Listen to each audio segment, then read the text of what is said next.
ایران کا ایک شہر ہے کرمان، وہاں پہ ایک شخص ہے حاج ماشاءاللہ، غالباً اب بھی زندہ ہے۔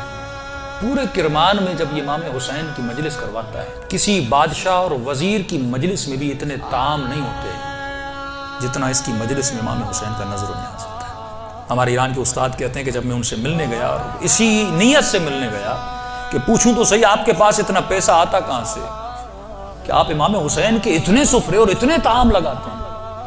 جب ملنے گیا تو کہا کہ بوڑھا سا تھا 70 ایئرز کا، چہرے پہ عجیب نورانیت تھی، اور بیٹھا اور مجھے کہنے لگے کہ آج تک حسین کی میں نے جب بھی نیاز کیا میں نے جیب سے ایک پائی نہیں لگائی، مجھے نہیں پتا یہ کہاں سے آتا ہے، کون دے کر جاتا ہے، کہ پھر بھی یہ کیسے ہوا؟ میں نے آپ کے بارے میں بڑی چیزیں سنی۔ اس نے کہا کہ آج سے تقریباً 50 سال پہلے میرا کام تھا نجاری کا، جو لکڑیاں بناتے ہیں نا، لکڑی کا کام کرتا تھا، اور میری بڑی الفت تھی اور محبت تھی امام حسین سے، میری زندگی عشق حسین کے محور میں گھومتی تھی۔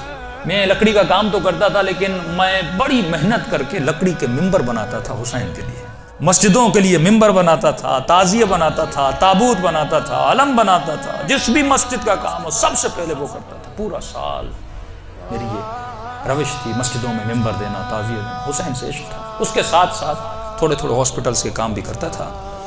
ایک دن کام کرتے کرتے اچانک مجھے اپنی کڈنیز میں بہت تکلیف ہوئی، میں نے درد کو دیکھے اندیکھی کر دیا۔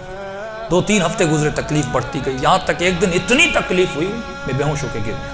مجھے ہاسپٹل لے جایا گیا، ڈاکٹرز نے مجھ سے کہا کہ کب سے تکلیف ہے؟ میں نے کہا 2 ہفتے سے تکلیف پڑ گئی ہے۔ انہوں نے کہا جلدی جا کر اپنے یورین کے ٹیسٹ دو۔ جب یورین ٹیسٹ دینے گیا تو میرا یورین ہی نہیں آ رہا تھا۔ پھر ڈاکٹر نے ایک انجیکشن لگا، کہا آج کے بعد گھر چلا جا، نہ تجھے چلنا ہے نہ تجھے کام کرنا ہے، بس بستر پہ سیدھا ہو کے لے جا۔ کہ جب گھر پہنچتے پہنچتے میرے پاؤں پھول گئے، اور کہتا ہے کہ مولانا اس دن کا سونا 4 سال تک میں اسی طرح بستر پہ سویا رہا، بدن پھول گیا، نہ ہاتھ ہلا سکتا ہوں نہ پاؤں ہلا سکتا ہوں، یہاں تک کہ میں نے آنکھوں سے دیکھنا بھی چھوڑ دیا، بس مجھے کانوں سے آوازیں سنتی تھی۔ جب اس تکلیف میں پہنچا نا، اپنے جتنے رشتہ دار تھے سب چھوڑ کے چلے گئے۔ ایک میری بوڑھی ماں تھی، لوگ میرے قریب نہیں آتے تھے کہ یہ بیمار ہے اس کے قریب نہیں جاؤ، لیکن میری بوڑھی ماں میری خدمت کرتی رہی۔ ماؤں کی قدر کرو جب تک زندہ ہے، کہ اس ماں نے میری خدمت ایسے کی جیسے میں بچہ تھا۔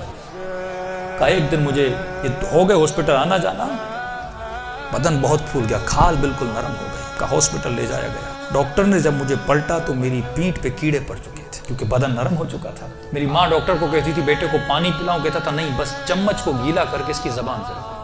کہا 4 سال میں نے وہ پیاس چکھی جس کو سوچ کے میں حسین پہ روتا تھا۔ شدت پیاس میں نے بس دل میں نے حسین حسین حسین کو، اپنے آقا کو میں نے امید نہیں توڑی، حسن ظن تھا میرے آقا حسین پہ۔ کہ جب آخری دن ہاسپٹل میں گئے تو ڈاکٹرز نے میری ماں کو کہا بس یہ چند دن کا مہمان ہے، اسے گھر بھیجا۔ یہ میں نے آواز سنی اور سنی تو میں رو پڑا۔ میں نے کہا امام حسین 4 سال سے آپ سے امید لگا کر بیٹھا، مولا کیا آپ کا عاشق اسی طرح مر جائے گا؟ دنیا کیا کہے گی حسین کے ممبر بناتا تھا اور حسین نے اسے شفا ہی نہیں دی۔ کہ میری ماں نے گھر کے سرداب میں لا کر مجھے سلا دیا۔ کہ وہ دن تھے محرم کے دن، پہلی محرم ہوئی، میری ماں نے جلدی جلدی گھر میں صفائی کرنا شروع کی اور نیچے آئی، کہنے لگی میرے لال محرم شروع ہو گیا ہے، اب میں تجھے حسین کے حوالے کرتی ہوں، میں جاتی ہوں مجلس سننے۔ کہتا ماں یہ کہہ کر چلی گئی، اس سرداب میں سو رہا تھا، 4 محرم کی رات آئی، آج بھی اس کا گھر موجود ہے، سب کچھ ہے۔ 4 محرم کی رات آئی، میں نے دیکھا کھڑکی سے ایک پرندہ اندر آیا۔ کہتے تب تک کان کام کرتے تھے، لیکن جیسے یہ پرندہ آیا میری آنکھوں نے دیکھنا شروع کیا۔ لیکن یہ عجیب کبوتر تھا جس کے 3 پر تھے، سفید تھا، سبز تھا اور لال پر تھا۔ میں نے زندگی میں ایسا کبوتر دنیا میں کہتا میں نے نہیں دیکھا، پنجے اس کے لال تھے۔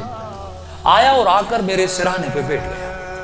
بیٹھنے کے بعد اس نے کلام کرنا شروع کیا، میرے کانوں میں آواز دے کر کہا تجھے پیاس لگی ہے، کچھ کھاؤ گے، کچھ پیو گے؟ کہا 4 سال سے زبانوں پہ تالا لگا تھا پر اب یہ تالا کھل گیا۔ میں نے کہا مجھے بہت پیاس لگی ہے، اتنے سالوں سے پیاسا ہوں۔ کہ پتہ نہیں اس کی چونچ میں کیا تھا، اس نے میرے منہ میں ڈالا، بس وہ بدن میں جانا تھا، ایک عجیب سی فرحت مجھے ملی۔ پھر وہ پرندہ اڑا اور اڑ کے سامنے کرسی تھی اس پہ بیٹھ گیا۔ اب میں کہہ رہا اپنے ذہن میں یہ کہہ رہا تھا کہ مولا حسین اگر تو نے بھیجا ہے تو یہ اڑ کے میرے پاس آئے گا یا میرے بستر کے نیچے جائے گا، اگر تو نے نہیں بھیجا یہ اڑ کے چلا جائے گا۔ کہ اتنا کہنا تھا، وہ پرندہ اڑا اور میرے بستر کے نیچے جا کر بیٹھ گیا۔ کہ بس اتنا ہوا، لیکن ابھی بھی بستر پہ لیٹا ہوا ہوں، لیکن تھوڑی فرحت مجھے مل چکی ہے۔ اب سوچ رہا ہوں یہ پرندہ کون ہے، کہاں سے آ رہا ہے۔ اتنے میں صبح ہوئی، میری ماں نیچے سرداب میں آئی اور اس کے ہاتھ میں رومال تھا۔ پہلے زمانے میں جب لوگ روتے تھے تو ایک رومال رکھتے تھے۔ کہ جلدی دوڑی آئی اور گیلا سا رومال تھا، اس نے اس رومال کو میرے اوپر نچوڑنا شروع کیا۔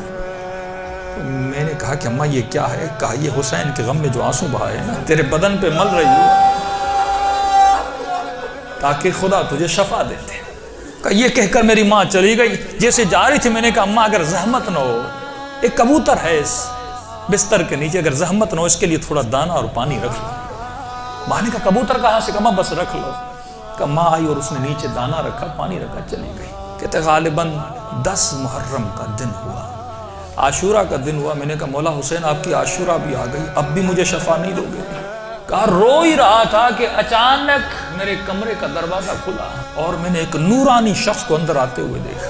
کہتا بستر کے ساتھ جو کرسی تھی وہاں آ کر بیٹھ گئے، بس میں نے چہرہ دیکھ کے سمجھ گیا یہ میرا حسین ہے۔ کہتا مجھے نہیں پتا میں نے کیسے سمجھا، لیکن میں نے دیکھا، میں سمجھ گیا یہ میرا آقا حسین ہے۔ کہہ رہا جیسے میں نے امام حسین کو دیکھا، خود کہتے میں نے مولا کا یہ بازو پکڑ لیا اور بازو کو پکڑ کے میں نے حسین کو لپٹنے کی کوشش کی۔ کبھی بازو کا بوسہ لے رہا تھا، کبھی ہاتھوں کا بوسہ لے رہا تھا۔ کہتا جب میں نے ہاتھ دیکھے نا تو مولا کی انگلیاں کٹی ہوئی تھی۔ میں نے کہا میں قربان جاؤں میرے آقا، 4 سال سے انتظار ہے، میری جان آپ پہ فدا مولا، اتنی دیر لگا دی اپنی زیارت کر۔ امام حسین نے اپنا ہاتھ میرے سر پہ پھیرنا شروع کیا۔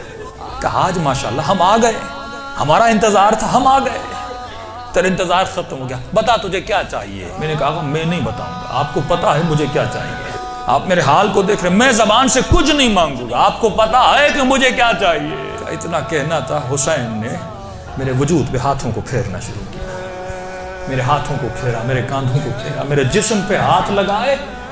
کہا آج ماشاءاللہ جو تجھے چاہیے تھا حسین نے دے دیا۔ میں نے کہا آقا آپ کا بہت شکریہ۔